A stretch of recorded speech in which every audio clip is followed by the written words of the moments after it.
Okay, guys, let's talk about Redo of Healer. Now, after 5 episodes of Redo the Healer, we have seen our beloved main healing hero go through the many ways to get the revenge on the heroes. The princess, the sword hero, and the cannon hero. We have seen his revenge story.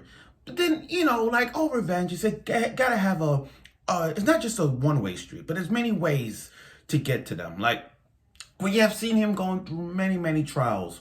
We have seen him build his harem. We have seen him does so many countless ways. Killing people and all that stuff. And when people ask ourselves this question: is he a hero or he's a villain? Is he the light Yagami? In other words, is he the anti-villain or anti-hero type? Is he the anti-hero? Me personally, I see him as a good guy. He's definitely a good guy, but just in the wrong place. Now, episode 6 of Redo the Healer was quick pace. It was quick pace, guys, but it was a good episode. And my thought on this episode was so freaking sad. It was sad to me. Not because of the pacing they did. It's the character. Sometimes once the character impacts that person, you know that it's going to impact everybody else. Despite not being in the show. Despite not being okay, they're there for one episode, but still, it's that character. And it hits me, it just hits me, that's the problem. So, after watching this last night, and I thought it came out in the morning, but after watching this last night, I was so mad at what they did for this one person, and I don't know why. I feel bad for this person because she didn't do nothing. But I'm gonna get to that. So without further ado, here's my review of Redo the Healer episode 6. Talk about a harem. Let me just say this. He is building his harem unlike any other way. The guy got the princess, got Freya. I'm not gonna say, I'm not gonna even say princess, because she's not the princess anymore. I'm gonna call her Freya. So we got Freya, a demi-human Setsuna, and you got a soul woman who gathers information from other troops. So you have a good team. You have a good harem team, to be honest. And I gotta say this. As of right now, he has I was put him as a top 10 anime character with a good harem. Let's look at all the harems that everybody has. You got Minato from Sekirei. He's like my top 5 greatest harem characters because his Sekirei is a brolic. So you got Minato from Sekirei. You got Rito from To Love Ru. Issei from High School DxD, and Basara from Shimamano Testament. Those are the big 4 when in terms of the harem up there. Oh, matter of fact, I added Ivan to 5. Tenchi from Tenchi Muo. Because if you watch Tenchi Muo, and if you see his harem, it's way bigger. But those are the top 5 harem boys in the anime in terms of the greatest and baddest harems they ever had. So that's that. So as he saw the people in his village. He recognized them. So it's kind of oh no. And the thing about this episode, it says blood and tears. Meaning there's going to be some blood and there's going to be some freaking tears in this one. And we got that. So he poses as one of the Imperial Knights that sets in the slaughter. And he had to get some information about what the fuck happened. So one of the guards told him about what happened. They went to the village and this Commander Renard raped this woman right in front of the village. Literally, he just had a bonfire and then he had everybody just watch him rape this one woman. And who's that woman was? Anna. Now, here's the thing. I feel so sad for Anna. Anna has nothing to do with this. Because she was just an innocent girl in the first episode. And when I did my review of the Redo the Healer episode 1, when I saw Anna's face, I'm like, it's gonna be sad. And I knew it was gonna happen, but come on, the way how they go out like this is so freaking sad to see her go like this. It was so depressing. It was so sad to see her go. I was like, oh my God. But she didn't do nothing. She was a sweet, innocent girl. Matter of fact, it was the main character's first love. And for this commander to rape her in front of her, it was kind of damn. Now I want to beat this son of a bitch. I want to beat Leonardo. Now, here's the thing. The word is karma. That's the whole theme about this episode. It's called karma. The whole karma's a bitch. Karma works in many, many different ways. Karma could bite you in the ass, and karma could be right there at times. You just gotta catch that. So for them to just like get that moment, it just really just hits. I'm just mad to see that. Now here's the thing. Like I said, it was quick pace in this one because what's funny about this is that it covered chapter 14. So you kind of had to understand how chapter 14 of the manga was. It's kind of different. So in the manga version, he went to the village. They had one guy hung up from a cross, and then what they showed is him raping Anna, and how Anna died is different from the anime because when Anna died, she bit off her tongue. So while he was raping, she bit off her own tongue and killed herself.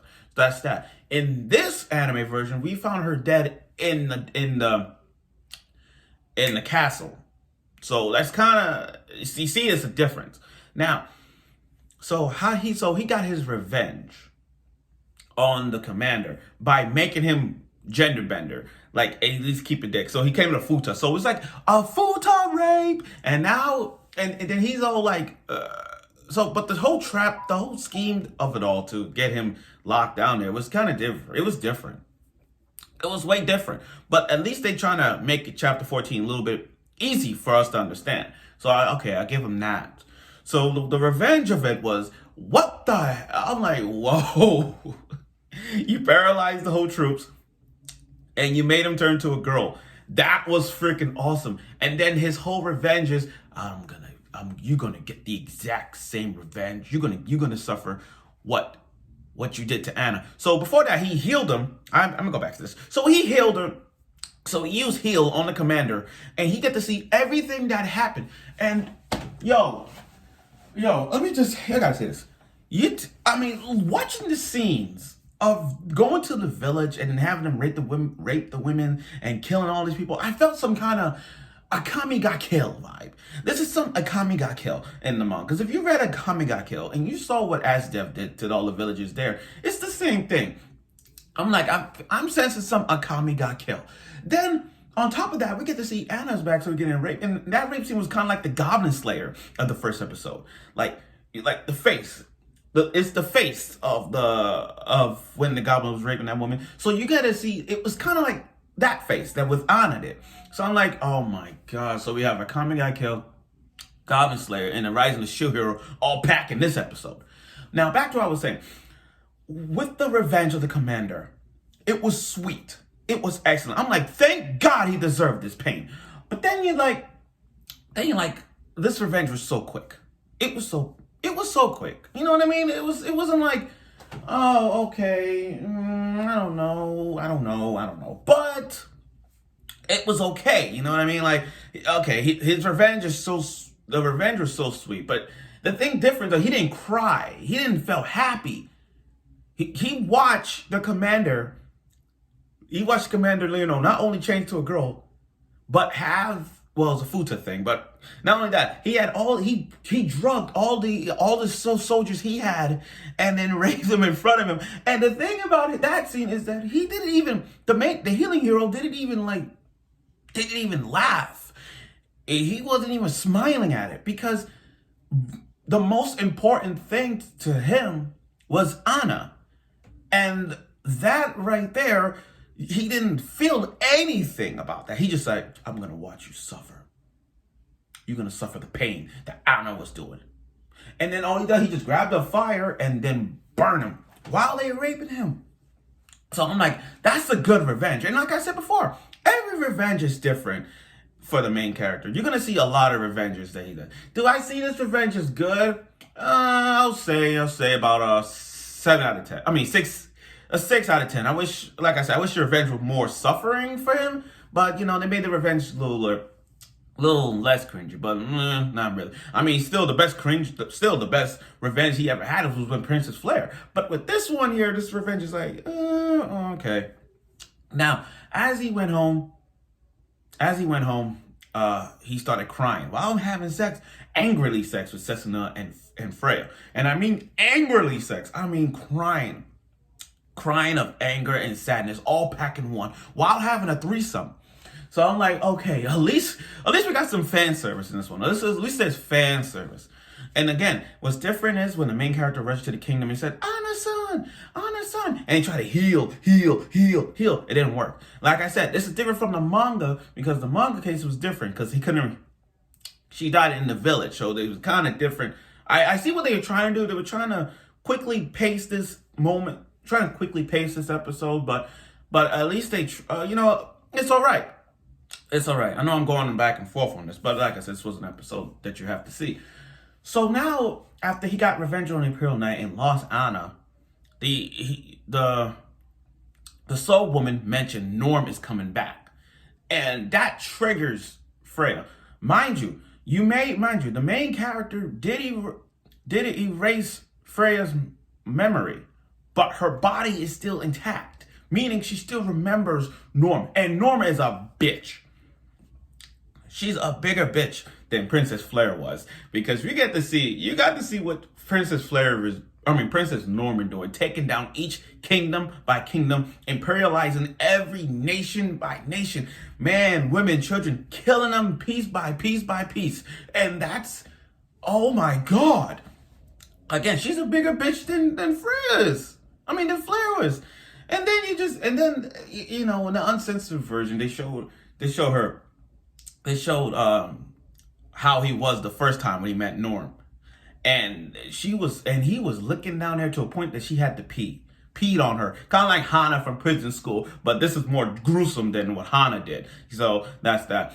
And then they kind of started ending with a cliffhanger where the guy is gonna kill in the Colosseum, where they gotta see all the people from the village get hung, and then he gonna use heal to reveal his face. So it's kind of like, that's how it ended. So it's kind of like, the whole revenge plot is pretty much different now. Like, his revenge is so, how I put this, his revenge is so not nonchalant, but it's kind of like a turn.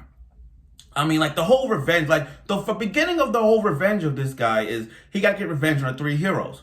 But now the tables have turned. Now you got to add another revenge to another revenge. It's like a 3-layer cake. Okay, so the first layer, he got to get revenge on the three heroes. The next revenge, he had to get revenge on Norm. The next revenge, he had to get revenge on Lino. So it's like a layer and the kingdom. So he has 4, not 1, not 2, not 3, but 4 revenges in his arsenal.